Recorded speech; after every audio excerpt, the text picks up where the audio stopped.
Class yesterday हमने जो है वेरियस टाइप्स ऑफ रेस्पिरेशन की प्रोसेस पढ़ी थी। वेरियस टाइप्स ऑफ रेस्पिरेशन पढ़े थे। तो नाउ रेस्पिरेशन के बाद हमारा जो नेक्स्ट टॉपिक है वो है ट्रांसपोर्टेशन, यानी ऑक्सीजन को हमारी न्यूट्रिएंट्स में जो है हम बॉडी के सेल्स को, मतलब इस तरीके से जो ब्लड है वो किस तरीके से जो है सारी जगह पे ये न्यूट्रिएंट्स और ऑक्सीजन, डिज़ोल्व ऑक्सीजन को पहुंचाता है और किस तरीके से वापस कार्बन डाइऑक्साइड को शरीर के बाहर से निकालता है। How these process are taking place will going to study in this topic. Okay, transportation का मतलब ही होता है moving from one place to other place. जब एक जगह से दूसरी जगह कोई चीज़ जाती है that we call the transportation, simple term में। ठीक है, तो अब देखते हैं कि यहाँ पे किस चीज़ की बात हो रही है। We have seen in the previous section that blood transport food, oxygen and waste material in our bodies.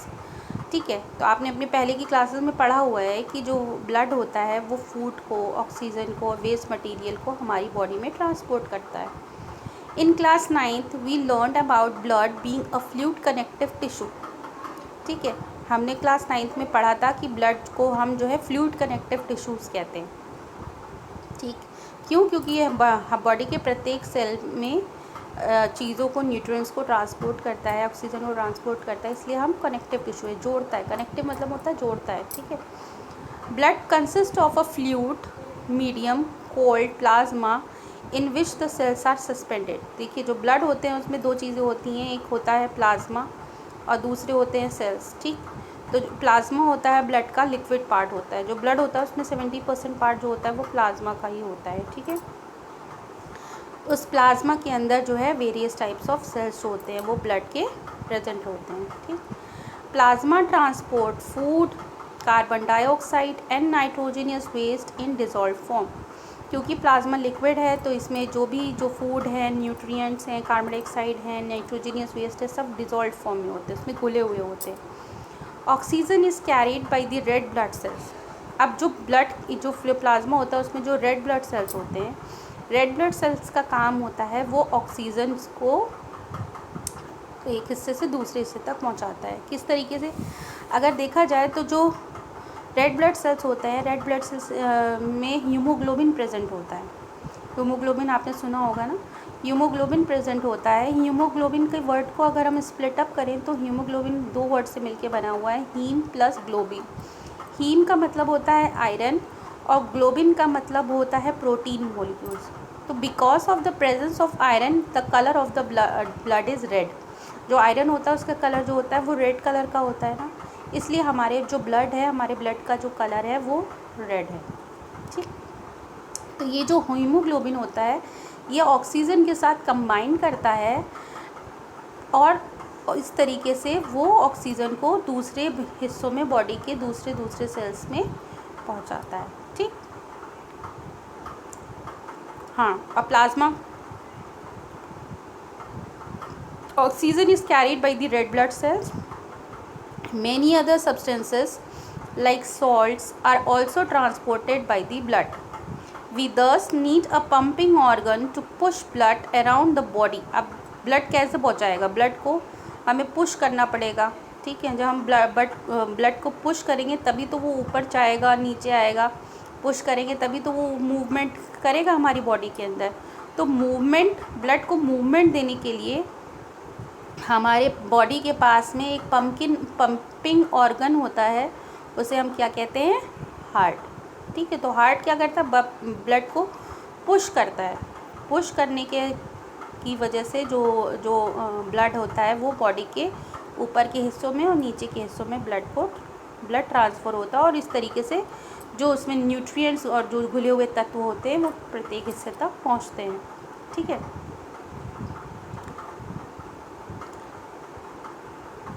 साथ ही साथ एक नेटवर्क ऑफ ट्यूब्यूल्स भी है।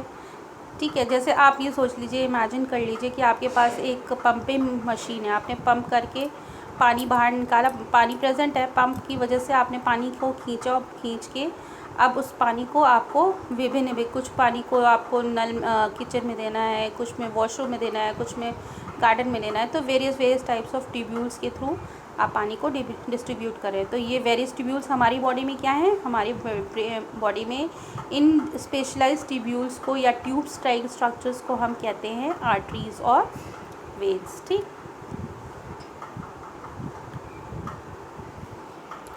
ओके,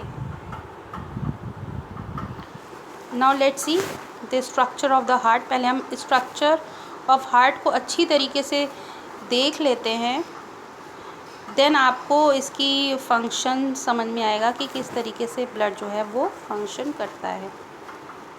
1 मिनट, थोड़ा सा बड़ा कर दे पिक्चर। ये now it is clear. I hope it is clear for you all, otherwise you can see in your book also.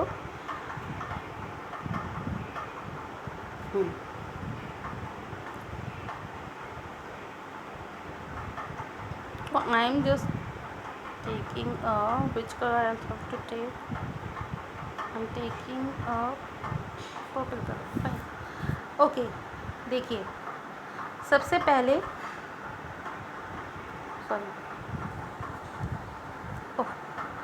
this is the superior vena cava. 1 minute. You are able to see that is the superior vena cavas. This is the inferior vena cava. तो ये जो blood होता है ना, in blood को body के विभिन्न हिस्सों से कलेक्ट करके लेके आती है। फिर लेके आने के बाद ये ब्लड को कहाँ पहले लेके आती है, ब्लड को लेके आती है राइट ऑरिकल में। सबसे पहले ब्लड आता है right auricle, this is the right auricle, right auricle है ये, ठीक है। फिर ब्लड यहाँ से राइट ऑरिकल से कहाँ जाता है, राइट वेंट्रिकल में। देखिए इसमें तीर बना हुआ है, राइट वेंट्रिकल में जाता है। फिर राइट वेंट्रिकल से ये जो ब्लड होता है, ये सेप्टम है, ये जो आप वॉल देख रहे हो ना, this is called a septum, sorry, हाँ, this wall we called a septum. ये सेप्टम जो है ऑरिकल्स को सेपरेट करती है, सेपरेटिंग वॉल है। तो ये जो वेना कैवास है, ये ऊपर इसके हिस्से के ब्लड को कनेक्ट करके लेके आती है, और ये जो वेना कैवा है जो वो नीचे के हिस्से के ब्लड को कलेक्ट करके हार्ट में लेके आती है। और कहाँ लेके आती हैं, सबसे पहले राइट ऑरिकल में लेके आती हैं। फिर यहाँ से ब्लड जो होता है वो राइट ऑरिकल से राइट वेंट्रिकल में जाता है। अब राइट वेंट्रिकल से आप देख रहे हो ये छोटी छोटी सी पतली पतली पिन टाइप का स्ट्रक्चर जो है, दिस स्ट्रक्चर। तो ये जो इनके थ्रू जो है ये जो इम्प्योर ब्लड होते हैं, ठीक है, ये जो इम्प्योर ब्लड यानी कि ये ब्लड जो है जिसमें कार्बन डाइऑक्साइड मिली होती है, ठीक, ये ब्लड जो है पहले सबसे पहले राइट ऑरिकल में आता है, फिर राइट ऑरिकल से राइट वेंट्रिकल में आता है, फिर राइट वेंट्रिकल से ये इस वॉल्व के थ्रू होते होते कहाँ जाता है, पल्मोनरी आर्टरीज़ पे जाता है, ठीक है। कहाँ पे जाता है, पल्मोनरीज आर्टरीज़ पे जाता है। पल्मोनरी आर्टरीज़ क्या करती हैं, इस ब्लड को लंग्स तक ले जाती हैं। अब आपने पढ़ा था रेस्पिरेशन की प्रोसेस में, लंग्स में जैसे ही ये ब्लड आता है वहाँ पे क्या होता है, डिफ्यूज़न की प्रोसेस होती है। वहाँ पे कौन से सेल्स होते हैं, प्रेजेंट होते हैं ब्रोंक्यूल्स में, एल्वेओलार सेल्स होते हैं। तो ये जो होते हैं एलोवेलाइज होते हैं, वहाँ पे डिफ्यूज़न की प्रोसेस के थ्रू एक्सचेंज ऑफ गैसेस होती हैं, और कार्बन डाइऑक्साइड जो होती है वो बाहर निकल जाती है हमारी बॉडी के through by the process of nutrition, वो रेस्पिरेशन। और जो ऑक्सीजन रिच ब्लड होता है, यानी कि अब ब्लड में ऑक्सीजन आ गई है, कार्बन डाइऑक्साइड चली गई है लंग्स में जाने के बाद, ठीक है, तो वो फिर वापस वो ऑक्सीजन रिच ब्लड जो होता है वो वापस फिर हार्ट में आता है। अब की बार वो इम्प्योर ब्लड को हार्ट में कौन लेके आता है, पल्मोनरी वेन्स, ठीक है। So with the help of the pulmonary veins the blood comes to the heart again, but in that time the blood comes to the left auricle. Left auricle में blood जो होता है वो आता है, फिर लेफ़्ट ऑरिकल से फिर अगेन वो लेफ़्ट वेंट्रिकल में जाता है। लेफ़्ट वेंट्रिकल्स के थ्रू जो है एरोटा, आप देख सकते हो ना, ये जो लेफ़्ट वेंट्रिकल के थ्रू एरोटा से जो ब्लड होता है देखिए, देख रहे हो, ये जो है इसके थ्रू, एरोटा के थ्रू यहाँ से एरोटा के थ्रू, आर्टरीज के थ्रू डिफरेंट हमारे बॉडी के पार्ट्स में चला जाता है।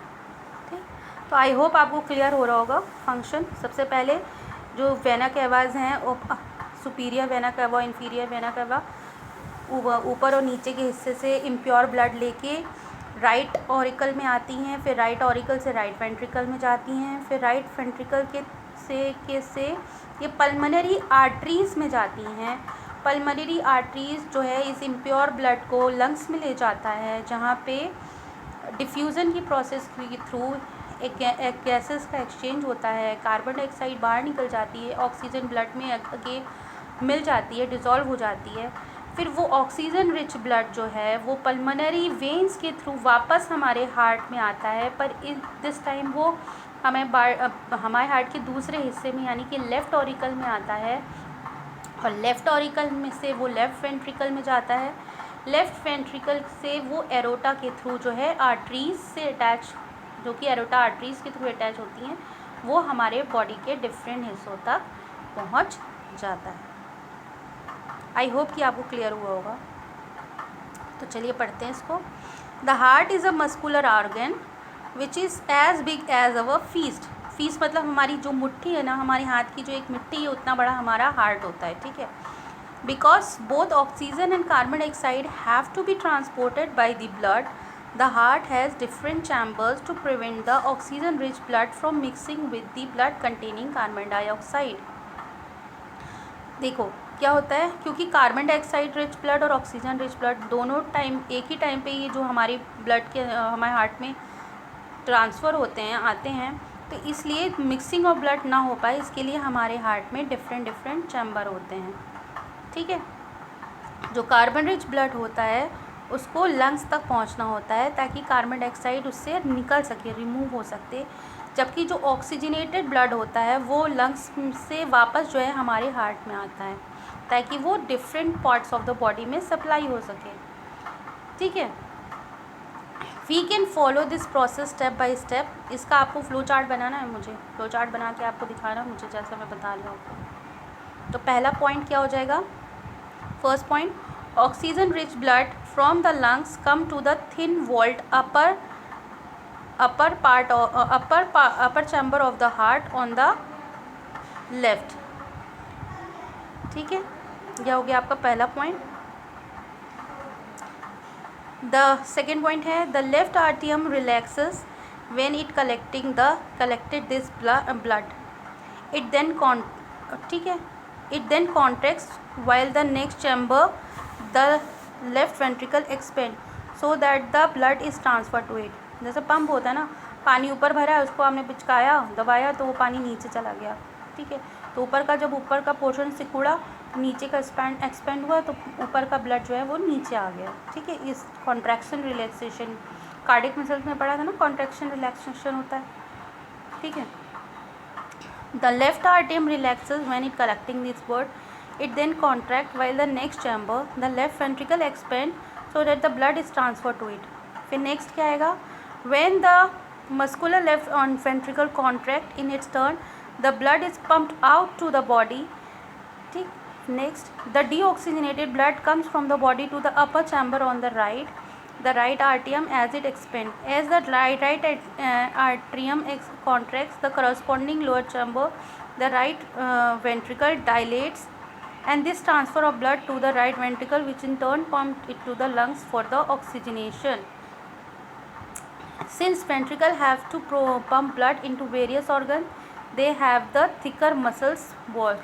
क्योंकि जो ventricles होते हैं इनका जो है इनको ब्लड को पंप करके वेरियस ऑर्गन्स तक भेजना पड़ता है, तो इनकी जो मसल्स की वॉल होती हैं, मसल्स होती हैं, वो कैसी होती हैं, थिकर होती हैं देन द आर्ट्रियम।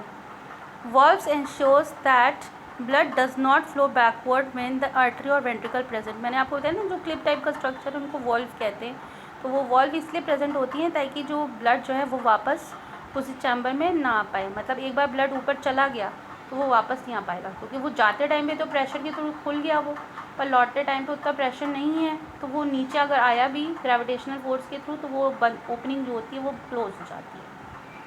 ठीक, देखिए कितना अच्छा सिस्टम है हमारी बॉडी का। Now oxygen enters the blood in the lungs. The separation of the right side and the left side of the heart is useful to keep oxygenated and deoxygenated blood from mixing. Such separations allows a highly efficient supply for oxygen to the body, and this is useful in animals that have high energy needs, such as bird and mammals, which constantly use energy to maintain their body temperature. In animals that do not use energy for this purpose, the body temperature depends on the temperature of the environment.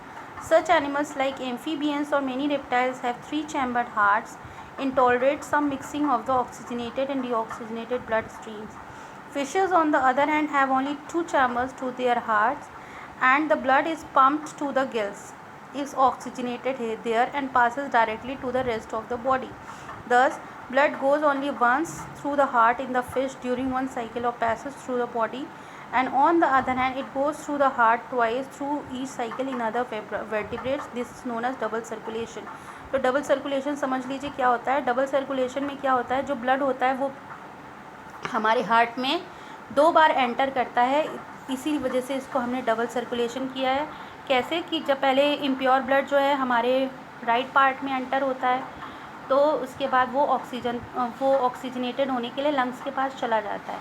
ठीक है, तो पहला जो entry हुई वो हो गया first, उसके बाद वो लंग्स में चला गया, फिर लंग्स में जाके वो प्योरीफाई हुआ, और प्योरीफाई होके जब वो दोबारा आया तो वो किस पार्ट पे आया, वो लेफ़्ट वाले पार्ट पे आया।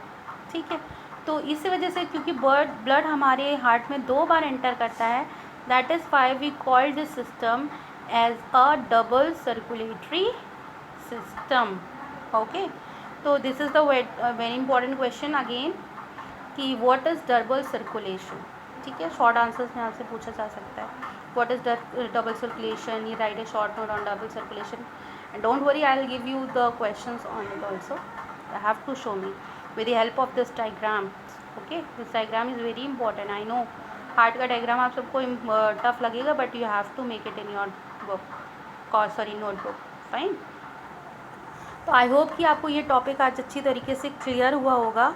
नेक्स्ट मैं आपको थोड़ा सा ब्लड प्रेशर के बारे में डिस्कस करूँगी और ट्रांसपोर्टेशन सिस्टम ऑफ प्लांट्स के बारे में आपसे डिस्कस करूँगी।